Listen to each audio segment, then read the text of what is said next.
Bienvenue à tous! Quand j'ai annoncé ma grossesse sur les réseaux sociaux, on m'a posé 1 million de questions et la première qui revenait c'est « Je suis enceinte, qu'est-ce que je fais ?» Avec Laure, on a décidé de vous aider dans ce parcours médical qu'est la grossesse en vous proposant les 5 rendez-vous clés de la grossesse.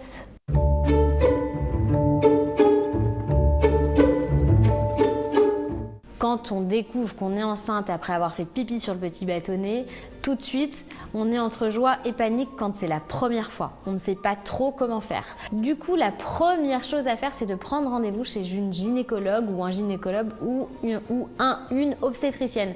La différence entre les deux, c'est que le gynécologue ou la gynécologue peut vous suivre jusqu'à vos 6 mois de grossesse.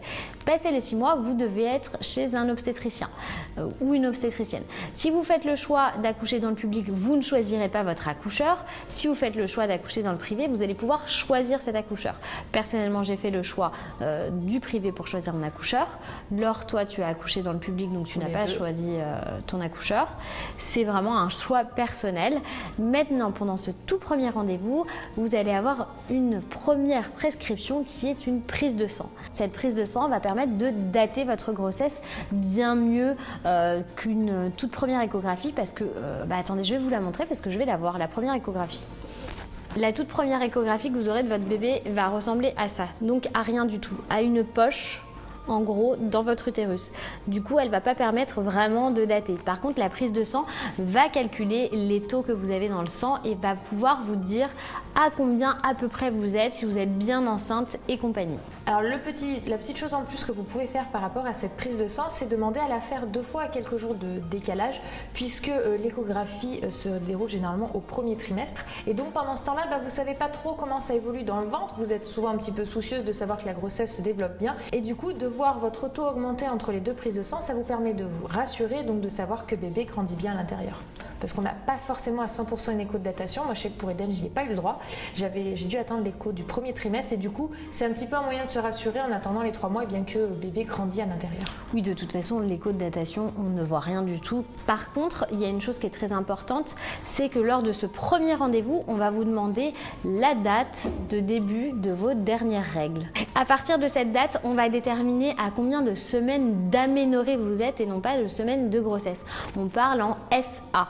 Donc pour calculer le nombre de semaines, si vous êtes à 12 semaines d'aménorrhée, vous êtes à 10 semaines de grossesse. En gros, c'est un peu comme ça que ça se calcule. Voilà, exactement. Il y a 2 semaines de décalage parce qu'on considère qu'entre le premier jour des règles et le moment où on est tombé enceinte, un cycle classique se déroule avec 15 jours d'écart entre ces 2 dates. C'est une moyenne, mais c'est pas exact puisque certains ont des cycles longs, des cycles courts.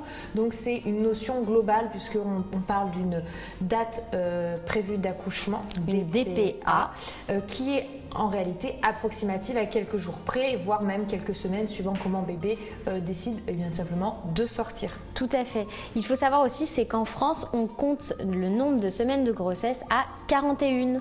Mais on est les seuls à le faire. Dans le reste du monde, on compte en 40 semaines. Du coup, il y a toujours une semaine en rab. C'est pour ça souvent qu'on accouche avant sa DPA, puisqu'elle est vraiment pas juste. Oui, puis on peut même aller au-delà d'une semaine après, 10 jours, en fonction de comment ça se passe à l'intérieur. Vous l'aurez compris, la date d'accouchement n'est pas du tout une science exacte. Il y a une 3e date très importante qui est souvent très stressante pour les parents, c'est le test de la trisomie.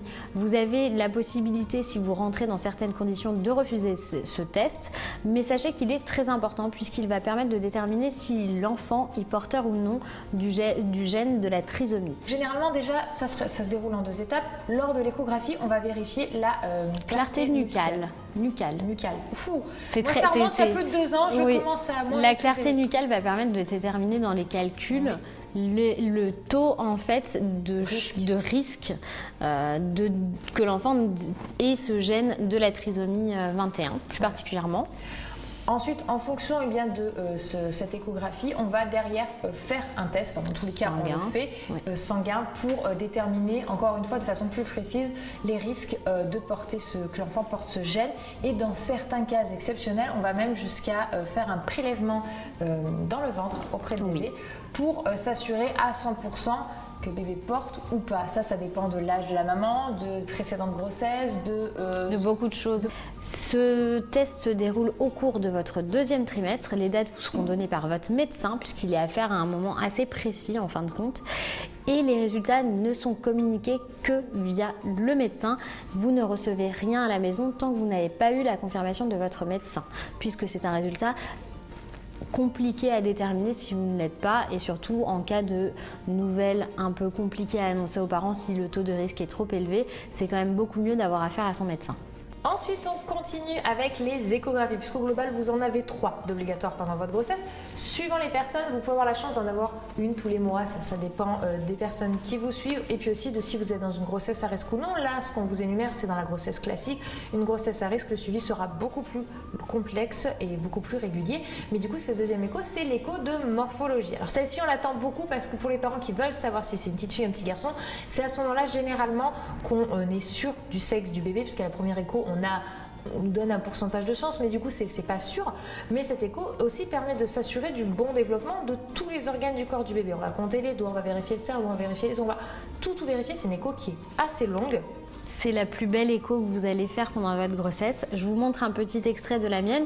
Alors ça, c'est les petites échos qui sont faites par mon obstétricienne, pas par mon échographe, mais c'est celle que j'ai toujours sur moi, dans mon portefeuille. Ça me fait toujours plaisir de l'avoir sur moi. C'est comme la première photo de mon bébé, mais aussi ça permet d'avoir un justificatif si vous allez, je sais pas, à Disneyland Paris par exemple. Et du coup, voici à quoi ça ressemble. Vous voyez bien votre bébé. Nous, elle était de profil là, toute mignonne. Et cette écho est très importante, elle va déterminer, comme le disait Laure, le bon déroulement de la croissance du bébé. On va aussi déterminer s'il y a un souffle-cœur ou pas, si le flux sanguin se fait correctement entre le cœur et le cerveau et le cœur et les membres. On va vérifier le nombre de doigts, le nombre d'orteils, si les orbites se développent correctement et compagnie. Une écho qui est beaucoup attendue pour cette découverte-là, savoir si c'est une fille ou un petit garçon, mais c'est une écho aussi où on peut vraiment voir l'enfant dans la globalité, puisque la dernière échographie, bébé est tellement grand qu'on ne le voit plus en entier. On vérifie qu'il a tous ses doigts. En fait, c'est une échographie qui vérifie surtout pas que le sexe, mais vraiment le bon développement du bébé. De toute façon, dans la grossesse, il y a 3 échos obligatoires qui sont très importantes pour découvrir et s'assurer du bon développement de l'enfant jusqu'au terme et à la naissance du bébé chou. Mais celle-ci est une obligatoire à passer. Elle est très importante puisqu'effectivement, comme tu disais, on va vérifier que le développement de l'enfant est complet. Le dernier rendez-vous dont on va vous parler, c'est celui que vous allez avoir juste avant la grande rencontre. C'est le rendez-vous anesthésiste. Il est obligatoire que vous ayez fait le choix ou non de la péridurale. En cas de césarienne en urgence, il est très important puisque l'anesthésiste va pouvoir vous poser toutes les questions dont il a besoin, savoir si vous avez déjà fait des réactions à des anesthésies générales, si vous avez déjà été anesthésié, si vous avez déjà été opéré, ce genre de choses qui va lui permettre à lui de déterminer quel sera le bon dosage pour vous et quel sera le type de péridurale que vous souhaitez. N'hésitez pas à lui dire que si vous souhaitez une péridurale vraiment qui va vous anesthésier complètement le bas du corps pour rien sentir, si vous voulez une péridurale très légère ou alors un entre-deux, vous pouvez tout à fait en parler avec lui sans problème. Alors généralement, comment ça se déroule ce rendez-vous? Vous avez des documents qui vous sont fournis. Moi, c'est ce qui m'a été le cas pour mes 2 grossesses, que j'ai pré-remplis en attendant mon tour pour mon rendez-vous, parce qu'il ne faut pas avoir peur d'attendre pour tous les rendez-vous. Généralement, mettez-vous une marge horaire beaucoup plus large que celle qui est prévue de base. Posez un demi-RTT, les gars. Et donc, vous allez remplir. Pour ma part, c'est vrai que je n'avais aucune contre-indication. Donc, du coup, en fait, je suis rentrée dans la salle, il a vérifié, il m'a posé 1 ou 2 questions, je suis repartie. Mais par exemple, ma belle-sœur qui a des soucis au niveau du dos, le rendez-vous était beaucoup plus long. Si vous êtes éligible ou non à avoir la péridurale, si c'est le cas que c'est pas possible, il y a des alternatives. On va vous proposer par exemple l'oxygène, et puis il y a beaucoup de cours préparation à l'accouchement qui vont vous aider tout simplement à mieux vivre ce moment-là par rapport à la douleur. C'est la gestion de la douleur qui passe beaucoup par la respiration. Pour mon cas, au niveau de l'anesthésie, j'ai eu beaucoup de chance puisque c'est le cousin de mon papa qui m'a anesthésiée. Malheureusement, depuis mon premier accouchement, il ne pratique plus, donc je serai peut-être un petit peu moins confiante cette fois-ci. Mais n'hésitez pas à poser toutes les questions que vous souhaitez. La péridurale est quelque chose d'assez positif au final. J'en ai beaucoup discuté avec ma grand-mère qui ne l'a pas toujours eu. Elle me disait, moi je ne l'ai pas eu, mais j'aurais bien aimé l'avoir pour mes premiers accouchements parce qu'elle a fait un accouchement en siège sans péridurale. Voilà, en tout cas, sachez que la péridurale est une question de choix, mais ce rendez-vous, dans tous les cas, est C'est obligatoire et généralement ça se déroule un mois avant d'accoucher. J'espère que cette vidéo vous a plu. N'hésitez pas à mettre en commentaire les rendez-vous qui vous ont le plus marqué lors de vos grossesses. À nous mettre un petit pouce vers le haut si cette vidéo vous a plu et puis on vous dit Au revoir. Moi je vais allumer les micros et toi tu vas être clapeuse. Voilà, travail de fou. L'après YouTube quoi. Je sais Ah ouais, tu devrais peut-être boire du café. Hein. Attends. Essaye. Depuis que j'ai... Ah, parle pas quand je parle, hein. Tu me pourris mes montages. Donc ça vous rassure un bon développement de Ça bébé. vous rassure. Ça vous fait peut-être. Rendez-vous anesthésiste, c'est moi qui vais le voir. Ok. Oh, à tes souhaits.